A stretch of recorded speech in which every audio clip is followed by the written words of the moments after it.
प्रशांत किशोर यांनी काल तब्बल 6 तास उपमुख्यमंत्री सुनेत्रा पवार यांच्यासोबत बैठक घेतली। पक्षातील विविध विषयांवर त्यांच्यात चर्चा झाल्याची माहिती आहे। या बैठकीत राष्ट्रवादीचे प्रदेशाध्यक्ष बदलण्यावर देखील चर्चा झाल्याची माहिती आहे। प्रशांत किशोर यांनी सुनेत्रा पवारांना गुंगी गुडिया या टीकेकडे दुर्लक्ष करून कामाकडे लक्ष द्यावं असं म्हटलंय। पण सुनेत्रा पवार आणि प्रशांत किशोर यांच्या या 6 तासांच्या बैठकीमुळे भाजपमध्ये नाराजी पसरल्याची चर्चा आहे। मात्र भेट सुनेत्रा पवार आणि प्रशांत किशोर यांची झाल्यानं भाजपमध्ये का नाराजी पसरली आहे असा प्रश्न निर्माण झालाय। या भेटीमुळे भाजपला कोणता तोटा होणार? 2029 मध्ये प्रशांत किशोर यांच्या मदतीनं राष्ट्रवादी भाजपचा गेम करणार? पाहूयात या व्हिडिओतून। नमस्कार, मी संदीप आणि तुम्ही पाहताय LS मराठी। जनसुराजचे संस्थापक प्रशांत किशोर यांनी नुकतंच बिहारच्या बांकीपुर विधानसभा पोटनिवडणुकीतून विजय मिळवला। विजय मिळवल्यानंतर आता प्रशांत किशोर यांनी उपमुख्यमंत्री सुनेत्रा पवार यांची भेट घेतली।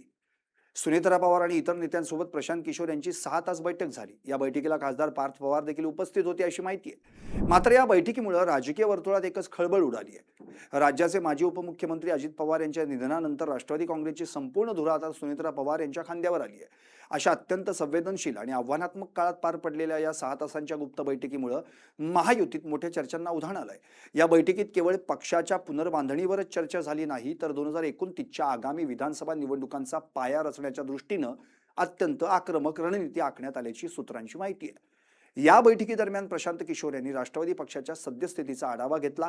सुनेत्रा पवारांना अनेक महत्त्वाचे आणि धाडसी सल्ले देखील दिले।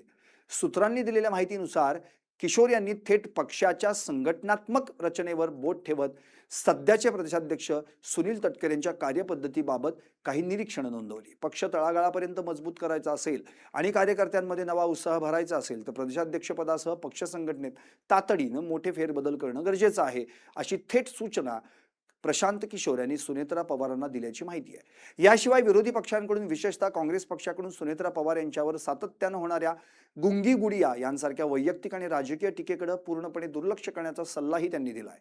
अशा टीकेला उत्तर देण्यात वेळ आणि ऊर्जा वाया घालवण्याऐवजी सुनेत्रा पवारांनी स्वतःला जनतेच्या कामात व्यस्त ठेवावं, थेट लोकसंपर्कावर भर द्यावा आणि आपले कार्यक्षम नेत्या म्हणून प्रतिमा तयार करावी, असं प्रशांत किशोर यांनी सुनेत्रा पवार यांना आवर्जून सांगितल्याची माहिती आहे। किशोर यांनी राष्ट्रवादी पक्षासाठी एक मोठा कृती आराखडा तयार केला आहे। सध्या राज्यात कोणत्याही मोठ्या निवडणुका जाहीर झालेल्या नाहीत। यात शांततेच्या काळात फायदा उठवून पक्ष संघटना मजबूत करण्यासाठी पूर्ण ताकदपणाला लावावी, असं प्रशांत किशोर यांनी स्पष्ट केलं। याचाच एक भाग म्हणून प्रशांत किशोर आणि त्यांची टीम लवकरच संपूर्ण महाराष्ट्रभर एक व्यापक आणि शास्त्रशुद्ध ग्राउंड सर्व्हे करणार आहे। या सर्व्हेच्या माध्यमातून महाराष्ट्रातील प्रत्येक मतदारसंघातील राजकीय परिस्थिती, जनतेचा कल, सरकारच्या योजनांचा तळागाळातील प्रभाव आणि राष्ट्रवादी काँग्रेस पक्षाची नेमकी ताकद काय आहे याचा अचूक आणि सविस्तर अहवाल थेट सुनेत्रा पवारांना सादर केला जाणार असल्याची माहिती आहे। या संपूर्ण बैठकीला सुनेत्रा पवार यांच्यासोबत त्यांचे सुपुत्र आणि खासदार पार्थ पवार हे प्रत्यक्ष उपस्थित होते, तर त्यांचे दुसरे सुपुत्र जय पवार यांनी या बैठकीत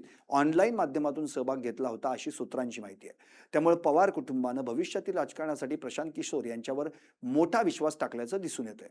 मात्र सुनेत्रा पवार आणि प्रशांत किशोर यांच्यातील 6 तासांच्या दीर्घ बैठकीमुळे सत्ताधारी महायुतीमधील प्रमुख पक्ष असलेल्या भाजपमध्ये तीव्र अस्वस्थता आणि नाराजी पसरल्याची माहिती आहे।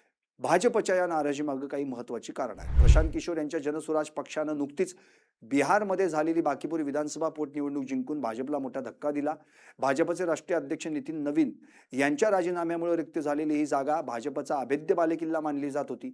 अशा सुरक्षित जागेवर प्रशांत किशोर यांनी भाजपच्या उमेदवाराचा मोठ्या मतांनी दारुण पराभव केला।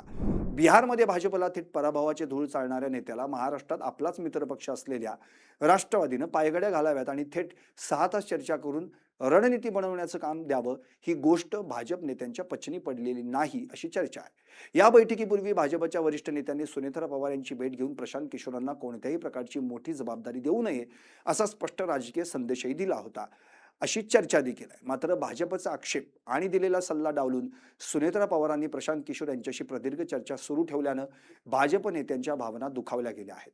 महायुतीत एकत्र सत्तेत असताना मित्रपक्षांमध्ये अविश्वास किंवा संशयाचं वातावरण तयार होईल असं कोणतंही वर्तन राष्ट्रवादीनं करू नये, अशी भाजपची उघड भूमिका आहे। भाजपच्या एका मंत्र्यानं यावर सूचक प्रतिक्रिया देताना म्हटलंय की हा जरी राष्ट्रवादीचा अंतर्गत विषय असला तरी महायुतीची एक आचारसंहिता असते। मित्रपक्षांमध्ये दरी निर्माण होईल असं कोणतंही पाऊल उचललं जाऊ नये, अशी अपेक्षा त्यांनी व्यक्त केली। पण प्रशांत किशोर आणि सुनेत्रा पवार यांच्यातील बैठकीचे काय परिणाम होऊ शकतात असा प्रश्न निर्माण झालाय। 2029च्या विधानसभा निवडणुकीत राष्ट्रवादी काँग्रेस पक्ष प्रशांत किशोर यांच्या मदतीने भाजपचा मोठा गेम करण्याची शक्यता नाकारता येत नाही. प्रशांत किशोर हे देशातील असे रणनीतिकार आहेत ज्यांनी यापूर्वी पश्चिम बंगालमध्ये ममता बॅनर्जी आणि तमिळनाडूमध्ये के स्टॅलिन यांच्यासारख्या प्रादेशिक नेत्यांना भाजप विरुद्ध ऐतिहासिक आणि एकतर्फी विजय मिळवून दिला आहे.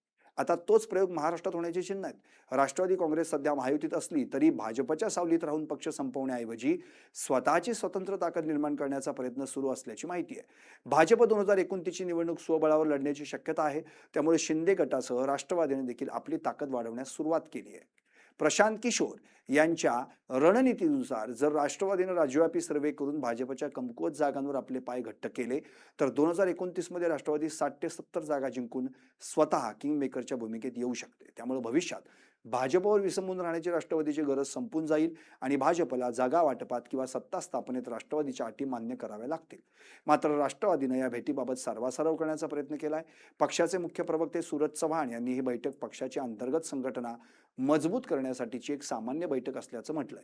तसंच सुनील तटकरे यांना प्रदेशाध्यक्ष पदावरून हटवण्याबाबत प्रशांत किशोर यांनी कोणतीही नाराजी व्यक्त केली नसल्याचं सांगत या चर्चा अधिकृतपणे फेटाळून लावल्या आहेत.